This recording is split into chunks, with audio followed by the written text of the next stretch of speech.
আলহামদুলিল্লাহ সালাতু ওয়াসসালামু আলা রাসূলিল্লাহ আম্মা বাদ। ভাই কালকে আলহামদুলিল্লাহ কাল পর্যন্ত আমরা কি কি পড়ছিলাম? আচ্ছা পঞ্চম দার্সটা শেষ করছি কেনা কেনা একটু শুনি। আমি করছি আলহামদুলিল্লাহ। জাভেদ ভাই শেষ করছেন? জাভেদ ভাই, মাসুদ ভাই পঞ্চম দার্সটা ওটা কিন্তু আজকে পড়তাছি না আমরা, এই জন্য সময় পাইতেছি, কিন্তু এটা কিন্তু ভালো লক্ষণ না যে আমাদের কয়দিন গেছে। এটা ভালো লক্ষণ?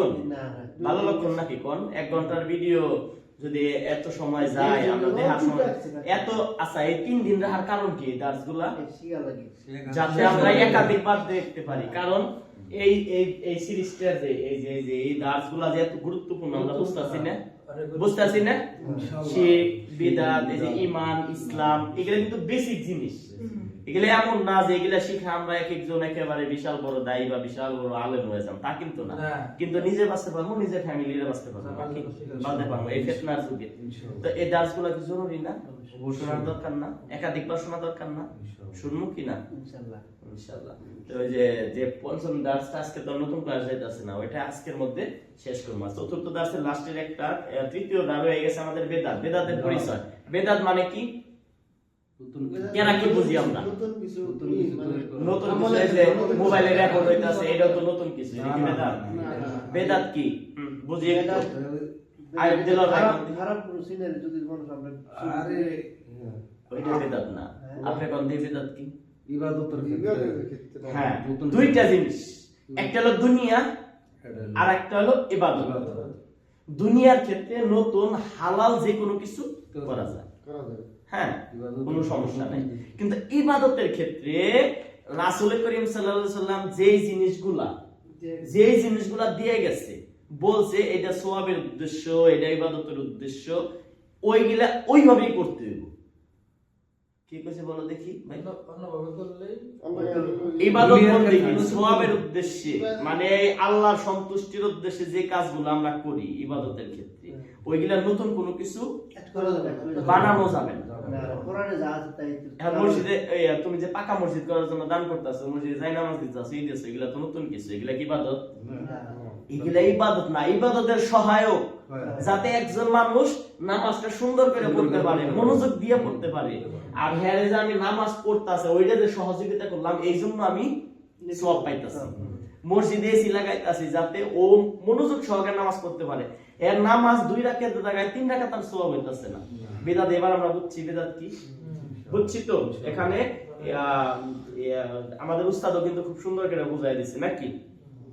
যে কোন ইবাদতের মূলনীতি সুন্নাহর বিপরীত কর্ম। সুন্নাহর বিপরীত কর্ম হইলে করার কোনো সুযোগ নাই। যে কোনো ইবাদতে, হ্যাঁ বিদআতের ক্ষেত্রে 3টি বিষয় লক্ষণীয়। নতুন ভাবে প্রচলন, অর্থাৎ রাসূলুল্লাহ সাল্লাল্লাহু আলাইহি ওয়াসাল্লাম সাহাবের যুগে কোনো প্রচলন ছিল না এবং নমুনাও ছিল না। রাসূল করিম সাল্লাল্লাহু আলাইহি ওয়াসাল্লামের যুগে প্রচলনও ছিল না, বা 2-1 বার যে রাসূল করিম সাল্লাল্লাহু আলাইহি ওয়াসাল্লাম করছে এরকম কোনো লক্ষণও নাই। এরকম যেমন কথার কথা হইতে পারে রাসূল সাল্লাল্লাহু আলাইহি ওয়াসাল্লাম মাত্র 3 দিন তারাবি করছে, 3 দিন তারাবি নামাজ পড়ছে, কিন্তু আমরা 30 দিন পড়ি। তা আমরা তো 3 দিন পড়ি না, 30 দিন পড়ি কি লিগে? কারণ নমুনা আছে ওই যে 3 দিন পড়ছে এবং সাহাবীরা করছে যে রেগুলার, যার কারণে আমরা কি করি? এটা পড়ি। কিন্তু এখন মিলাদ কিয়ামের কথা আসতে পারে। মিলাদ কিয়াম রাসূল সাল্লাল্লাহু আলাইহি ওয়াসাল্লাম বা সাহাবী তারা কি করছে? করে নাই। কারণ এটা নতুন বানাইছে। সম্মিলিত জিকির সবাই মিলে একসাথে মসজিদ গরম করে ফেলানো, এটা রাসূল সাল্লাল্লাহু আলাইহি ওয়াসাল্লাম সাহাবী তারা করছে? করে নাই। নামাজ শেষে আমরা আমাদের করা যাবে না। সিম্পল সহজ হিসাব। ইবাদতের ক্ষেত্রে নতুন, তারপরে যে নতুন হাজারো রকমের নামাজ বানাইছে এরা, করা যাবে ওইগুলো? করা যাবে না। এই যে জিকির যেগুলা হাদিস কোরআনে স্পষ্ট আছে ওইগুলাই করা যাবে, এর বাইরে করা যাবে না, সুযোগ নেই। সহজ কথা, দিনের অংশ মনে করা ওইটারে। যেমন এই যে মিলাদ কিয়াম করা, ঈদে মিলাদ, এই যে সকল ঈদের বড় ঈদ ঈদে মিলাদুন নবী যে বলে, এই যে বিভিন্ন জন্মদিন পালন করে, হ্যাঁ জুলুস জশ্নে জুলুস করে, তারপরে এই যে জন্মদিন পালন করে, এগুলা কি ছিল তখনকার যুগে? যদি না থাকে তাহলে এখন করার কোনো সুযোগ নাই। কারণ আমরা দেখো আমরা কি করতেছি, এই যে আমরা পড়তেছি জানতেছি, একটা জিনিস কিন্তু আমরা বুঝলাম, খেয়াল করছেন কিনা? আমরা রাসূল সাল্লাল্লাহু আলাইহি ওয়াসাল্লাম কিন্তু ইত্তেবা করব, ইত্তেবা ইত্তেবা মানে পায়ে পায়ে অনুসরণ করব। রাসূল সাল্লাল্লাহু আলাইহি ওয়াসাল্লাম যে ইবাদত যেভাবে করছে ওইগুলার ভিতরেই আমরা সন্তুষ্ট থাকব, ওইগুলার ভিতরেই আমরা ওই পর্যন্তই বেড়ে, এর বাইরে আগে বাড়ানোর কোনো সুযোগ আছে? আগে বাড়ানোর ইচ্ছাকৃত ইচ্ছাকৃত যদি কেউ বানাইতে থাকে তাহলে দেখবা যে হাজারো রকম এক একজন এক একটা বানাইছে, তাই বানাইছে না বাংলাদেশে চরমনাই হুজুর দিছে একরকম ইবাদত, আক্রোশিত থেকে আরেক রকম মানে এক একজনের এক একটা তরিকা বানায় দিছে, এক একটা সিস্টেম বানায় দিছে। এটার কোনো সুযোগ আছে?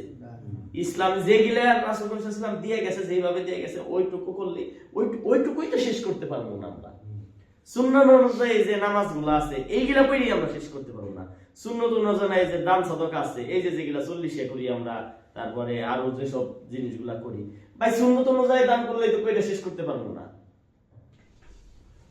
ঠিক এরকম তারপরে শরিয়া কোরআনের প্রমাণ ছাড়াই ওই এই যে নতুন প্রচলিত বিষয় শরীয়তের কোন দলিল কোরআন সুন্নাহর প্রমাণ ছাড়াই উদ্ভাবন করা সুযোগ নাই। তিনটি বিষয়ের উপর হলো বেদাত। এই যে ইসলাম পরিপূর্ণ দিন কি আসলে এরপর আমরা আগে এই যে আল ইয়াউমা আকমালতু লাকুম দীনাকুম, মানে আকমাল কামেল মানে আজকে দিনকে আমি পরিপূর্ণ কইরা দিই, আজকে আমাদের দিয়ে পরিপূর্ণ করলাম।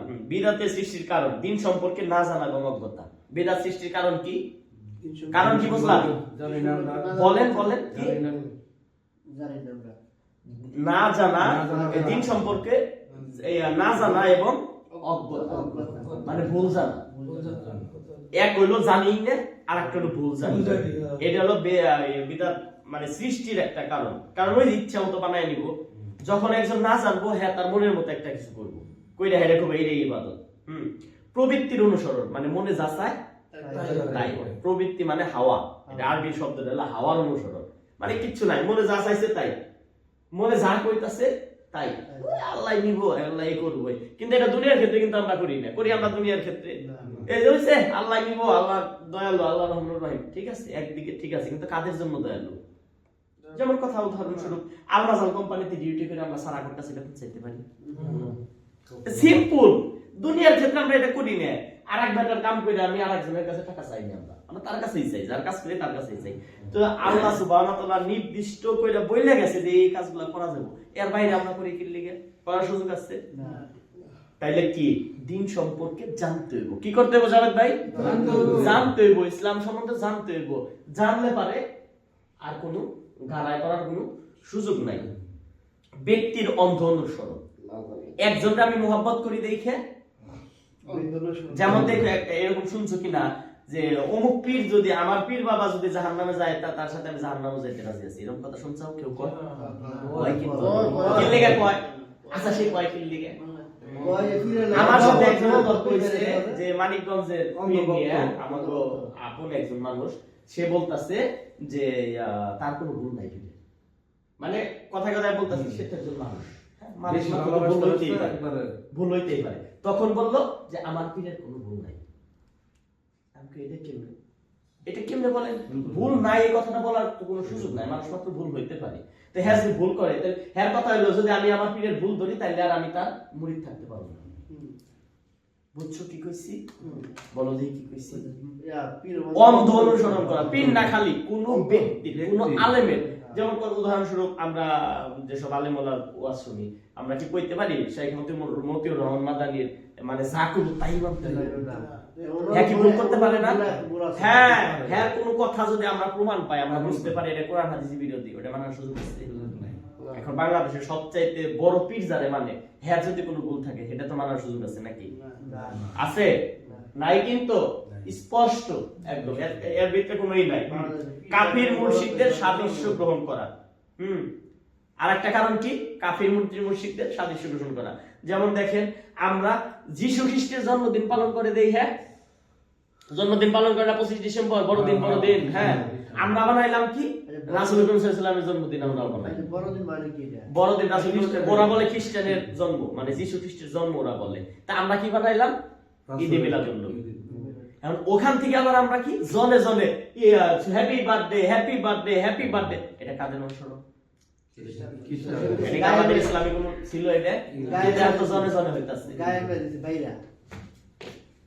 ঠিক আছে? এটা কি কাফের মুশরিকদের আরেকটা কারণ হলো কাফের মুশরিকদের কি বলছি ওটা আরেকটা। ওটা মহান দিলারা কি বলছি কাফের মুশরিকদের অনুসরণ করা যাবে না। যাবে না। তো চারটা কারণ কি দিন সম্পর্কে না জানা এবং অজ্ঞ থাকা যাবে না, দিন সম্পর্কে জানতে হইব। 2 নম্বরে প্রবৃত্তির অনুসরণ, নিজে মনে যা চাই তাই করা যাবে না। যদি বেদাত থেকে বাঁচতে চাই ব্যক্তির অন্ধ অনুসরণ, যে কেউ অন্ধভাবে মানা যাবে না। যদি প্রমাণ পাইয়া কোরআন হাদিসের বিরোধী কথা বলতেছে তাইলে মাসসালাম নাকি প্রতিবাদ তোমার ক্ষমতা নাই, কথার কথা শাহেখ মজিবুর রহমান মাদানী একটা ভুল করছে, তুমি প্রতিবাদ করতে পারবে না, সুযোগ আছে নাই। তুমি ভাই ফেরত আসো, তুমি আরো অনেক আলেম আছে যারা জানে তাদের অনুসরণ করো। কাফির মুশরিকদের অনুসরণ করা যাবে না। বিদআতের ভয়াবহতা রাসূলুল্লাহ সাল্লাল্লাহু আলাইহি ওয়াসাল্লাম বলছে যে এই দেখছেন মান আমিলা আমালান লাইসা আলাইহি আমরুনা ফাহারাত, কত সুন্দর করে বলছেন ওস্তাদ এই কথাটা। যে ব্যক্তি এমন কোন কাজ করলো যার ব্যাপারে আমার কোনো নির্দেশনা নাই, সে কাজটি প্রত্যাখ্যাত হবে। বুঝছেন, মানে কোন কাজ যদি আমরা সুন্নাহ অনুযায়ী না করি সেটা কি প্রত্যাখ্যাত হবে, মানে কি বাতিল হইবে। তারপরে দেখেন এটা কিন্তু সহিহ মুসলিমের হাদিস, মানে কোনো কোনো সন্দেহ নাই এসব হাদিসে। সহিহ মুসলিম, বুখারী মুসলিম নাম শুনেন নাই, একদম এর ভিতরে কোনো জাল জয়ীফ হাদিস নাই। তারপরে আরেকটা হাদিস হলো যে নিশ্চয় সর্বোত্তম বাণী আল্লাহর কিতাব এবং সর্বোত্তম আদর্শ মুহাম্মদের আদর্শ, আর সবচেয়ে নিকৃষ্ট বিষয় হলো দিনের মধ্যে নব উদ্ধারিত বিষয়। বুঝছেন, মানে কি বলতেছে এখানে, সর্বোচ্চ বাণী হলো আল্লাহর বাণী, আর সর্বোচ্চ আদর্শ হলো রাসূল সাল্লাল্লাহু আলাইহি ওয়াসাল্লামের আদর্শ। খেয়াল করেন, আর সবচেয়ে নিকৃষ্ট হলো দিনের ভিতরে নব আবিষ্কৃত, মানে বিদআত, নতুন কোনো কিছু আবিষ্কার করা। আর হাদিসের বাপরের অংশটা আর নবোদ্ধারিত প্রত্যেক বিষয় বিদআত, মানে নবোদ্ভাবিত, মানে নতুন বিদআত, সবগুলো বলতেছে বিদআত। আর এবং প্রত্যেক বিদআত হলো ভ্রষ্টতা, আর প্রত্যেক ভ্রষ্টতার পরিণাম হলো জাহান্নাম। বুঝছেন, বিদআতে সাইয়্যা বিদআতে হাসানা চলতো না, হাসানা নামে কোনো বিদআত, ইবাদতের ভিতরে কোনো বিদআত চলবে না।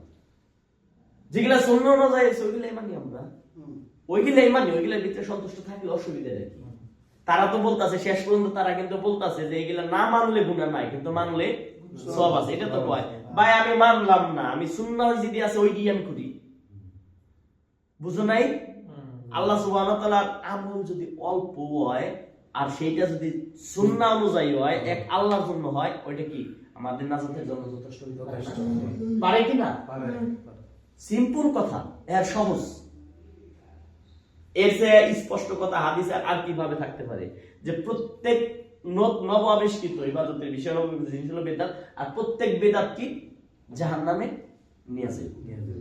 বুঝতে পারছি? তারপরে এটা কোথায় গেল, এটা মুসলিমের হাদিস।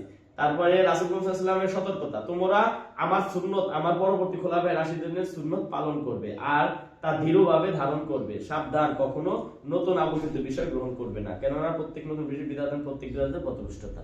এটা হলো আবু দাউদের হাদিস। রাসূল সাল্লাল্লাহু আলাইহি ওয়াসাল্লামের সুন্নাহ আমাদের ধরতে কইছে, আর খোলাফায়ে রাশিদিন। খোলাফায়ে রাশিদিন কারা? কে? আবু বকর, ওমর, উসমান, আলী রাদিয়াল্লাহু তাআলা আনহু। তাদের এই খোলাফায়ে রাশিদের সুন্নাত ধরতে কইছে। এটা আরেকটা হাদিস, আবু দাউদের হাদিস। বুঝতে পারছি না? কি বুঝলাম আমরা তাইলে? কোনো ভাবে ইবাদতের ক্ষেত্রে বিদআত করা যাবে না, এটা মানে এর পরিণাম কি হইব এটা বলছে।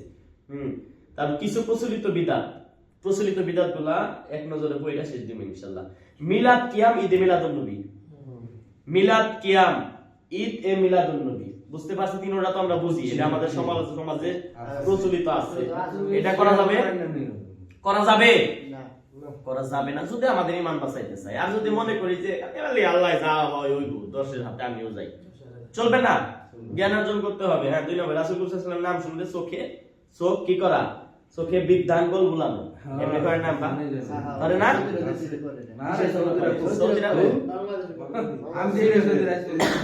বেদাত হিন্দি করা আছে কিছু প্রচলিত বেদাতের অন্তর্ভুক্ত। এটা সাহাবীদের সময় ছিল না, এটা এখন অতিরিক্ত মুহাব্বত দেখা গেছে। বুঝতে পারছি, চলবে না। বেদাত মসজিদ বা মাজার দেখলে হিন্দুদের মতো হাত মুখ কপালে লাগানো করে না, কপাল দেখলে এমনি মাথা ঘষে না, পবিত্র স্থান মনে করে আর কি, যে যাই হ্যাঁ আমরা যেমন কাবারে অনেক সময় আবেগ দেখায়, কাবার বিভিন্ন দেয়ালে আমরা যাই মাথা ঠেহাই না, দেখবা অনেকে বাংলাদেশে কি করে, এটা কিন্তু ঠিক না। তোমরা যে এটাও করবা না, তোমরা একমাত্র কাবার পাথরের ভিতরে চুমা দেওয়ার স্থান, বাকি সময় ওই যে মুখ দিয়ে এরকম করা ধরা স্থান পড়লো না। আপনি ধরতাছেন অন্য বিষয়, আপনি মুখ করতাছেন, চাইতাছেন, পাই করতাছেন। কি বুঝলাম তাহলে আমরা হিন্দুদের মতো মুখ কপালে এভাবে করা যাবে, পাগলা মসজিদে করা যাবে নাকি? না, কোথায় করা যাবে? ঠিক আছে, তাই করা যাবে না। আজানের আগে পরে রাসূলুল্লাহ সাল্লাল্লাহু আলাইহি ওয়াসাল্লামের নামে সালাতু সালাম মানে দরুদ পড়া, আজানের আগে দরুদ পড়া বাংলাদেশে আছে। আছে আপনাদের এলাকায়? আছে তোমাদের এলাকায় দেখছেন? আছে। যেসব বেরলভী মসজিদগুলা, এই যে মাজার পন্থী যেগুলা নাই, এইসব মসজিদে আছে না, আজানের আগে আমার মনে একটা জড়িয়ে আছে। কি তাইলে কয় বিসমিল্লাহ সালাতু ওয়াসসালামু আলা রাসূলিল্লাহ, আল্লাহু আকবার, আল্লাহু আকবার, মানে আল্লাহু আকবার কোয়ার আগে আগে রাসূলের নামে। তাদের যুক্তি হলো যার জন্য ইসলাম পাইছি তার নামে আগে দরুদটা পড়ি, তারপরে। বুঝতে পারছি বিষয়টা? কি বুঝলাম? যে এটাও করা যাবে না। 5 নম্বরে আজান ও ইকামতের মধ্যে রাসূলুল্লাহ সাল্লাল্লাহু আলাইহি ওয়াসাল্লামের নাম শুনলে বৃদ্ধাঙ্গুলে চুমু দেওয়া, মানে আজান ইকামতের সময় কিন্তু আমাদের করণীয় আছে সুন্নাত কি? আজানের জবাব দেওয়া। আর জবাব দেওয়ার পাশাপাশি যদি করা যাবে, যাবে না, কারণ এটা নাই ইসলামী, এটা বিধান নবাবিষ্কৃত। এই যে কারণ মৃত্যুর আগে পরে মিলাদ 40 কুলখানি করা যাবে? যাবে। মিলাদ 40 মানুষ খাওয়ানো যাবে, গরিব মিসকিন খাওয়ানো যাবে, কিন্তু আপনি উল্লেখ করলেন 40 দিনের দিন চলে দেখে তো আমরা শিখতেছি। আরে চলে মানে কোনটা করা যাবে? তুমি এতিমখানায় দাও, তুমি গরিব মিসকিন খাওয়ায় দাও, টাকা দান করো, গরিব মানুষকে কিনে দাও, অনেক রকম কিছু করার আছে। এই যে কবর পাকা করা, কবরের উপর সামিয়ানা বা উচ্চ গম্বুজ নির্মাণ করা, এটা যাবে না। কবরে ধূপ, মোমবাতি, আগরবাতি জ্বালানো যাবে? মাজারে মোমবাতি গেলে তো, মাজারে গেলে তো দেওয়াই লাগবে, তাই না? দেওয়াই তো লাগবে নাকি? দেওয়া যাইব তো নাকি? আচ্ছা, দেওয়া যাইব না। সবে বরাত পালন করা, রোজা থাকা, ওই যে জমজমাট ভাবে সবে বরাতের রাত ধরে নামাজ পড়া, রুটি খাওয়া, আরো যাবে না। সবে বড় শাবান মাস পুরাটাই রোজা রাখবো আমরা ইনশাআল্লাহ, পুরাটাই শুরু থেকে শেষ পর্যন্ত রোজা রাখবো, নফল রোজা, বেশি বেশি রোজা রাখবো। প্রত্যেক রাত্রে আমরা তাহাজ্জুদ করবো, কিন্তু নির্দিষ্ট এক রাত এভাবে নামাজ পড়ার সুযোগ নাই। তারপর এগুলো পড়ছি না, ভিডিওতে দেখছি কিনা আমরা, উস্তাদ আরো সুন্দর করে বুঝাইছে না। সবে মেরাজ, মৃত ব্যক্তির জন্য কোরআন পড়া, মরার পরে কোরআন পড়া। আমরা যে কোরআনটা এখন পড়তাছি এটা খুদাই কষ্ট করতেছি, মরার পরে পড়লে আরো বেশি ফায়দা হতো নাকি? কোরআন পড়ে কি বুঝতাছি আমরা? কোরআন জীবিত মানুষের জন্য, আমরা এখন শিখার জন্য কোরআন। নতুন দোকান বাড়িও বেশি করে মিলাদ পালন করা, দোকান নতুন খুলতাছি দেখে মিলাদ অহরহ চলতাছে, বেদাত চলবে না। সালাতের শেষে মুনাজাত আবশ্যক মনে করা, সম্মিলিত মুনাজাত যেটা, চলবে না। ঠিক আছে? তারপর উচ্চ সুরে বা তালে তালে জিকির করা, মসজিদ গরম করা যাবে না। প্রচলিত পীরমুরিতি চলবে না, আর করার সুযোগ নাই, এখন আর সময় নাই। সম্মান করার নামে কদম বুসি করা, পায়ে হাত দিয়ে সালাম করা যাবে? নতুন জামাই, তুমি তো বিয়ে করো নাই, যাই হেরে তো কদম বুসি করা করবা না, কালে বালে যেমন নাই দেখো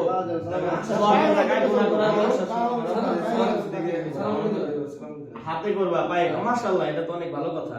নামাজ রোজার নিয়ত মুখে উচ্চারণ করা, নামাজের শুরুতে নামাইতু মুসাল্লি লিল্লাহি করা যাবে? করা যাবে না, নিয়ত হলো অন্তরের জায়গা। ঠিক আছে, অন্তরে নিয়ত করতে হবে। যাই নামাজের দোয়া পড়া, এই যাই নামাজের দোয়া পড়তে পড়ছি না আমরা ছোটবেলায়, ইন্নাত লিল্লাহি না পড়া যাবে না।